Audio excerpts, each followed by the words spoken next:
बहुत समय पहले की बात है, जब भगवान बुद्ध अपनी शिक्षाओं के माध्यम से लोगों को जागरूक कर रहे थे। वह समय ऐसा था जब लोग अपने जीवन की कठिनाइयों, दुखों और संघर्षों से बेहद परेशान थे। गुस्सा, अहंकार और क्रोध ने समाज के हर कोने में जगह बना ली थी। बुद्ध ने अपने जीवन के अनुभव से यह समझ लिया था कि गुस्सा किसी भी व्यक्ति के भीतर सबसे खतरनाक भावना है, जो धीरे धीरे उसकी आत्मा और शरीर को नष्ट कर देती है। वह हमेशा शांत, संयम और करुणामय रहते थे और उन्होंने अपने शिष्यों को भी यह शिक्षा दी कि गुस्से को त्याग कर व्यक्ति अपने जीवन में शांति और सुख प्राप्त कर सकता है। एक दिन बुद्ध अपने शिष्यों के साथ एक छोटे से गांव में भ्रमण कर रहे थे। यह गांव एक घने जंगल के बीच स्थित था, जहां बहुत से लोग खेती और पशुपालन के माध्यम से जीवन यापन करते थे। गांव के लोग बेहद सरल और परिश्रमी थे, लेकिन कुछ लोग ऐसे भी थे जिनके दिल में गुस्सा और अहंकार की भावना भरी हुई थी। बुद्ध और उनके शिष्य गांव के एक छोटे से चबूतरे पर बैठ गए, जहां से वे लोगों को शिक्षा देने लगे। उसी समय गांव का एक व्यक्ति जो अत्यधिक गुस्सैल और अहंकारी था, उस व्यक्ति का नाम राजेश था। राजेश गांव का एक प्रभावशाली व्यक्ति था, लेकिन उसका स्वभाव बहुत क्रूर था। वह छोटी छोटी बातों पर गुस्सा हो जाता और दूसरों को अपमानित करने में कोई कसर नहीं छोड़ता था। राजेश को यह सुनकर बहुत गुस्सा आया कि गांव में कोई संत आया है जो लोगों को उपदेश दे रहा है। उसे लगा कि बुद्ध उसका अपमान कर रहे हैं, क्योंकि गांव के लोग अब उसकी बातों को कम मानने लगे थे और संत की शिक्षाओं को ज़्यादा महत्व देने लगे थे। राजेश तेजी से बुद्ध के पास पहुंचा और जोर से चिल्लाते हुए बोला, तुम कौन हो? तुम यहाँ क्यों आए हो? और यह लोगों को क्या सिखा रहे हो? उसकी आवाज़ में गुस्सा और अपमान की भावना स्पष्ट थी। बुद्ध ने उसकी ओर देखा और हल्की मुस्कान के साथ शांति से बैठे रहे। उनके चेहरे पर कोई भी गुस्से का भाव नहीं था, ना ही उन्होंने किसी प्रकार की प्रतिक्रिया दी। यह देखकर राजेश और भी क्रोधित हो गया। वह बुद्ध के सामने आकर खड़ा हो गया और चिल्लाने लगा, तुम्हारे जैसे साधु समाज के लिए बोझ है। तुम लोगों को भ्रमित कर रहे हो। तुम्हारी बातों का कोई मतलब नहीं है। तुम सिर्फ अपना समय बर्बाद कर रहे हो और लोगों को भी बर्बाद कर रहे हो। बुद्ध ने उसकी हर बात को शांतिपूर्वक सुना। वह राजेश के गुस्से से बिल्कुल भी प्रभावित नहीं हुए। उनके चेहरे पर वही शांत मुस्कान बनी रही। जब राजेश अपने सारे क्रोध को व्यक्त कर चुका और उसकी आवाज़ धीमी पड़ गई, तब बुद्ध ने धीरे से पूछा, राजेश, यदि तुम्हें कोई उपहार दे और तुम उसे स्वीकार ना करो तो वह उपहार किसके पास रहेगा?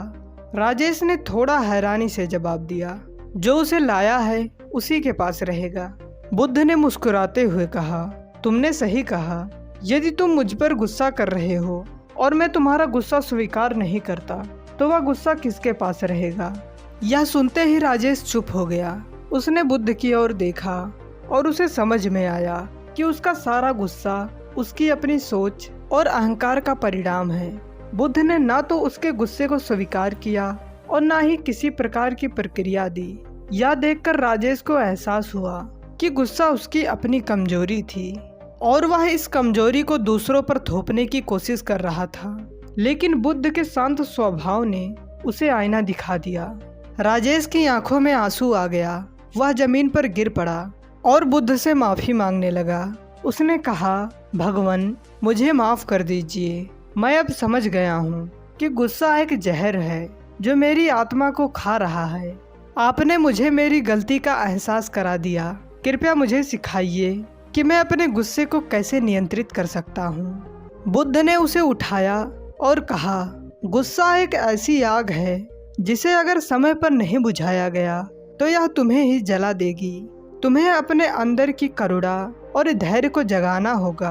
गुस्सा तब आता है जब हम अपनी इच्छाओं और अपेक्षाओं को पूरा नहीं होते देखते, लेकिन जब हम अपनी अपेक्षाओं को छोड़ देते हैं और चीज़ों को वैसे ही स्वीकार करते हैं जैसे वे हैं, तो गुस्से का कोई स्थान नहीं रहता। राजेश ने बुद्ध के चरणों में गिरकर प्रणाम किया और उनके शिष्य बनने की इच्छा व्यक्त की। बुद्ध ने उसे आशीर्वाद दिया और उसे सिखाया कि गुस्से पर काबू पाने के लिए ध्यान और सही विचारों का अभ्यास कितना महत्वपूर्ण है।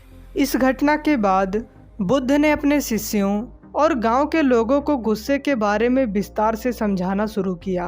उन्होंने कहा, गुस्सा किसी भी व्यक्ति के जीवन में सबसे बड़ी बाधा है। यह एक ऐसी भावना है जो न केवल व्यक्ति को मानसिक रूप से कमजोर करती है, बल्कि उनके शारीरिक स्वास्थ्य को भी नुकसान पहुंचाती है। गुस्से के समय हमारी सोचने समझने की क्षमता समाप्त हो जाती है और हम ऐसे निर्णय लेते हैं जो हमारे और हमारे आसपास के लोगों के लिए हानिकारक हो सकते हैं। बुद्ध ने यह भी कहा कि गुस्से का स्वभाव आग की तरह होता है। जब हम इसे धारण करते हैं तो यह धीरे धीरे हमारे मन, शरीर और आत्मा को जला देता है। गुस्सा हमें अंदर से कमजोर कर देता है और हमारी शांति और सुख को नष्ट कर देता है। इसलिए हमें गुस्से को समय रहते पहचान कर उसे नियंत्रित करना सीखना चाहिए। गुस्से पर काबू पाने के लिए बुद्ध ने 3 मुख्य सिद्धांतों की शिक्षा दी: करुणा, धैर्य और ध्यान। उन्होंने बताया कि जब हम दूसरों के प्रति करुणा का अनुभव करते हैं तो गुस्सा स्वयं ही खत्म हो जाता है। करुणा का मतलब है कि हम दूसरों की समस्याओं और पीड़ा को समझते हैं और उनके प्रति सहानुभूति रखते हैं। जब हम दूसरों के दर्द को समझते हैं तो गुस्सा करने का कोई कारण नहीं रह जाता। धैर्य का मतलब बताते हुए बुद्ध ने कहा, धैर्य वह शक्ति है जो हमें कठिन परिस्थितियों में भी शांत और स्थिर बनाए रखने में मदद करती है। जब हम धैर्यवान होते हैं तो गुस्से का हम पर कोई प्रभाव नहीं पड़ता।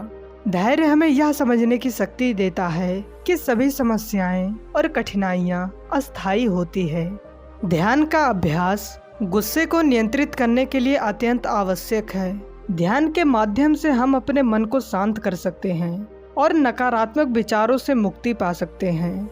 ध्यान हमें अपने भीतर की शांति और स्थिरता को खोजने में मदद करता है। जब हमारा मन शांत और स्थिर होता है तब गुस्सा हम पर हावी नहीं हो पाता। बुद्ध की यह शिक्षा सुनकर सभी शिष्य और गांव के लोग बहुत प्रभावित हुए। उन्हें समझ में आया कि गुस्से को नियंत्रित करना केवल एक आंतरिक प्रक्रिया है जिसे आत्म साक्षात्कार और अनुशासन के माध्यम से प्राप्त किया जा सकता है। बुद्ध की शिक्षाओं ने उन्हें एक नया दृष्टिकोण दिया जिसके माध्यम से वे अपने जीवन में गुस्से को नियंत्रित कर सकते थे। राजेश, जो कभी अपने गुस्से और अहंकार के लिए जाना जाता था, उसने लोगों को सिखाया कि गुस्से को कैसे नियंत्रित किया जा सकता है। उसकी यह नई भूमिका गांव के लोगों के लिए प्रेरणादायक बन गई और धीरे धीरे पूरे गांव में शांति और संतोष का वातावरण फैल गया।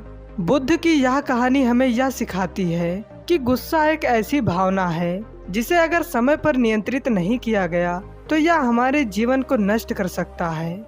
लेकिन करुणा, धैर्य और ध्यान के माध्यम से हम इस गुस्से को नियंत्रित कर सकते हैं और अपने जीवन में शांति और सुख प्राप्त कर सकते हैं। तो दोस्तों, कैसी लगी आपको यह कहानी? आप हमें कमेंट सेक्शन में जरूर बताना और अगर अच्छी लगी हो तो इस चैनल को सब्सक्राइब जरूर कर लेना। तो चलिए मिलते हैं ऐसे ही कोई नई कहानी में। तब तक के लिए अपना ख्याल रखें। धन्यवाद और नमो बुद्धाय।